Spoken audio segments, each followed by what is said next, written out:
Hello and welcome to this incredibly interesting and fascinating episode of Journey to the Chateau. Bonjour à tous, bienvenue à Journey to the Chateau de Colombe. Und unseren Freunden aus dem deutschsprachigen Raum herzlich willkommen. Unglaublich interessante und wichtige Episode Journey to the Chateau.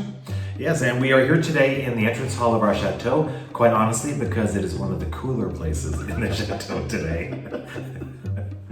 And not only have we been busy because we have a lot of fruit in the chateau gardens yes we do, that needed to get harvested, but we had processed, by the way. And processed, absolutely.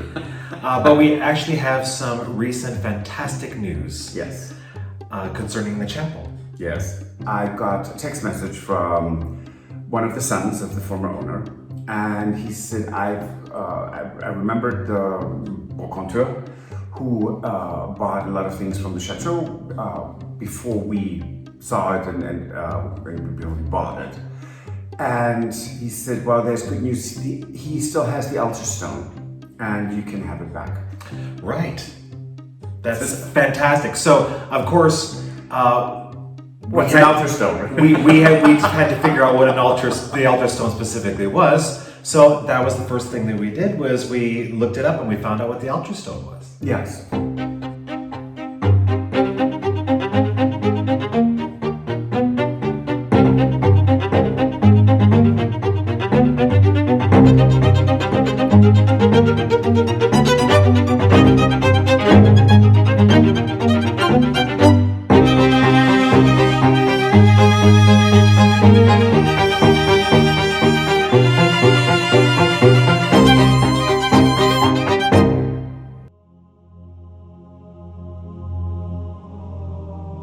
In the first few centuries of Christianity, it was illegal for Christians to celebrate Mass publicly, so to avoid capture during periods of persecution, they went down into the catacombs.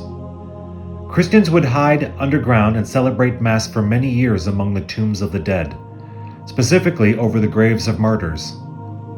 In the 3rd century, the Pope made it a new law of the Catholic Church that a Mass must be held on a Christian tomb, or at least over a stone that had some burial remains of a martyr or saint. This is what has evolved into the altar stone and is still practiced today.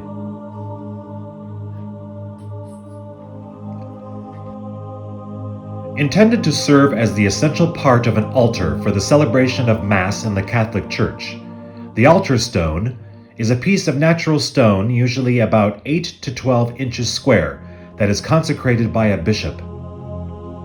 It is anointed in 5 places, engraved with 5 crosses called the Mark of 5 Wounds, and it is given a small cavity called the sepulchre for the placing of relics.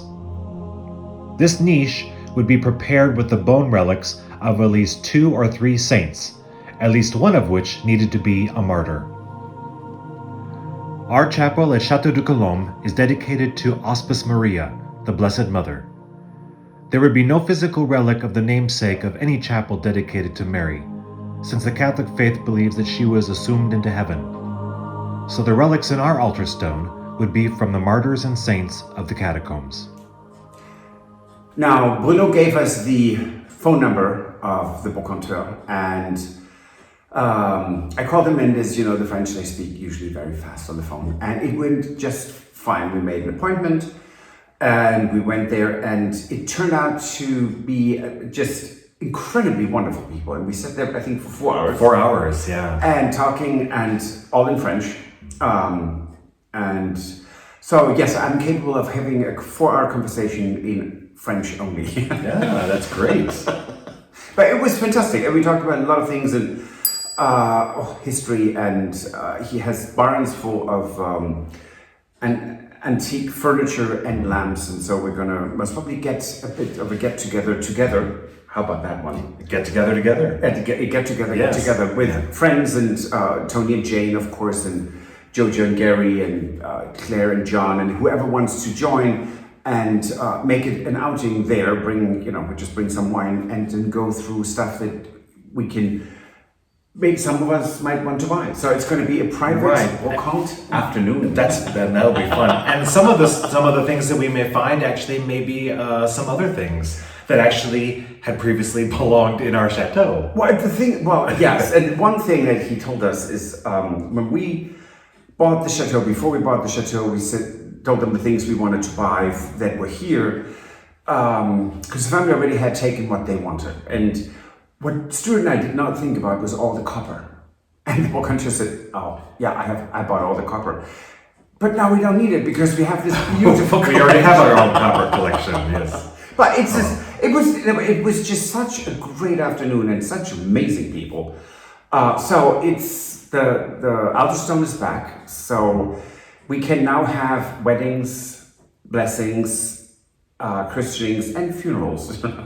Right. It actually, it's as a service here. right. So it is the consecration of the chapel Yes. with the altar stone in place. And Yes. so we're going to work with Donna in order to appropriately get it so it is set back into the altar where it's supposed to be. Yes. And that's really exciting. I'm really looking forward to that. Do you know? I am. Okay. That'll be fun. I do too. So just a little bit about the altar. So our altar stone would have been consecrated in 1644. right? And we are able to find a little bit of information online because that was consecrated by the Bishop in Bourges, and that is, what was his name? So his name is Pierre d'Annevilliers. So Pierre d'Annevilliers was the Archbishop of Bourges from 1639 to 1649. So since the chapel was consecrated in 1644, that's the man who He did would have it. been the man who did the And work, could right? he have had a little bit of a more easy name to pronounce? Yes. So what would be fascinating, and we will see if there's a way we can find out, is I know that the way that the consecration of the altar stones worked was that often they would do like a group of them at one time for all different chapels.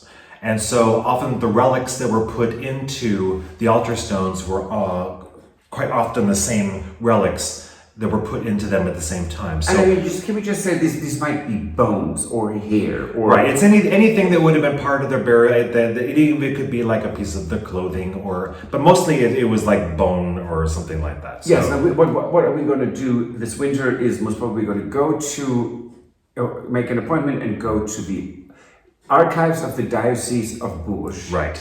and see what remains are actually embedded in the stone, and having that seal of the Bishop of Bourges on the relics, or relics, because it's 2 or 3. It's either 2 or 3 inside. Kind of lovely. So 2 or 3 pieces of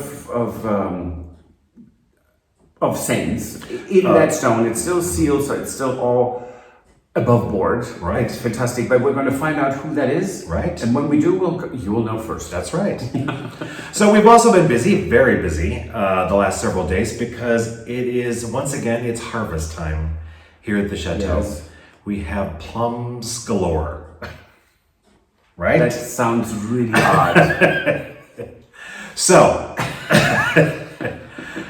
they needed to be harvested, and we even had, friends come over. They got some as well, and so they needed to be processed, and we needed to do something. Yes.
So 6 kilos of plums, that is, oh good Lord, I can't even do that in my head anymore. It's 14 pounds, I think, almost, of plums, pitted, washed and pitted and halved and all that good stuff. 2 kilos of sugar, that is 4.4 pounds. And I add pectin. So I have, again, found recipes today where people say, absolutely, this American woman who styles herself as this wonderful cook and all this, and just I read through this, and she said, oh, she made a plum jam, and it has absolutely no pectin in it. Can I just say that is one of my pet peeves? I could go up a wall. Pectin is a natural occurring substance in apples, in quinces, and especially in also in citrus rind. So there's nothing wrong with it. It actually prevents, or it lowers the risk of colon cancer. Mm-hmm. So why there is this whole group of people who just say, oh, pectin free. So having said that. Yeah, for some reason, people are under the assumption that pectin is some sort of a laboratory chemical that should never be added to anything. And that's not true at all. No, it's pathetic. In any case. Right. So I actually did leave a comment, and it was promptly deleted because I said, you know, I find it astounding how misinformed you are. And because if you cook anything with plums, so in the skin, and there is already pectin in the fruit. So right, and that's what acts as the thickening agent in order, it helps to thicken up the... Right, but I mean, my point is you can't, as a blogger, you can't say this is absolutely pectin free, because that's absolutely... That would be fruit free, yes, I think. Exactly, there would be nothing in there. So it just drives me up a wall, and forgive me for this little, I digress, I know. However, it's like, it's so stupid. How can people be so dumb and go, oh my God, it's pectin free? No, it's not. It's completely misinformed and stupid to say that. So, if you make your own preserves, don't ever say it's pectin free, because there is pectin in every fruit. Yeah. Okay, I'm done. Okay. So, are we done with the fruit? Yeah, okay. With the pectin. So we had quite a few people who wanted to, of course, an update on Figaro. Oh, yes. Speaking of fruit, because it's figgy, right? So there's a transition for you. Well, there's a harvest coming. Yeah, so we took Figgy to the vet again. Yes. And he is doing great.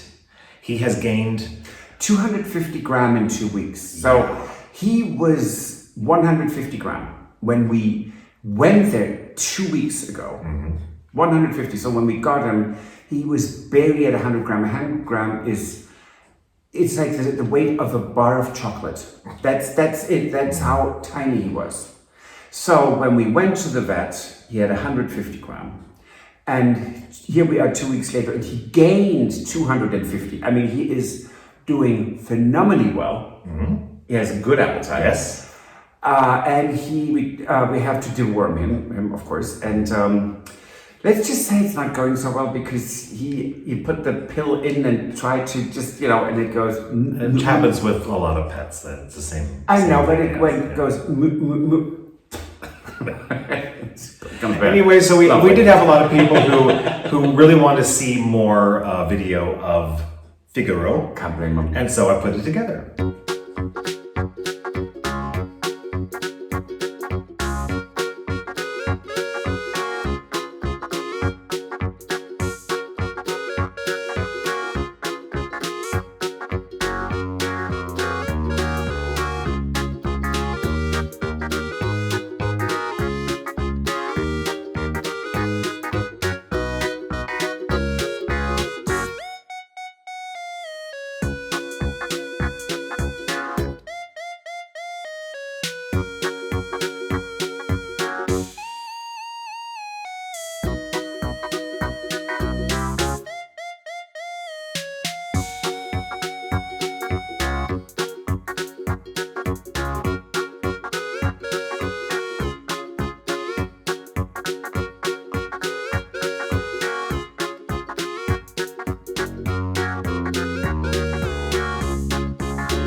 Now for Friday, no pressure.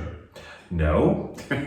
I'm going to finish the floors, and I am determined, I mean really, really determined, to sew the 6 curtains, and each curtain is 3 meters. This is finished, so it's 3 yards or a little over 9 feet each of those lined curtains.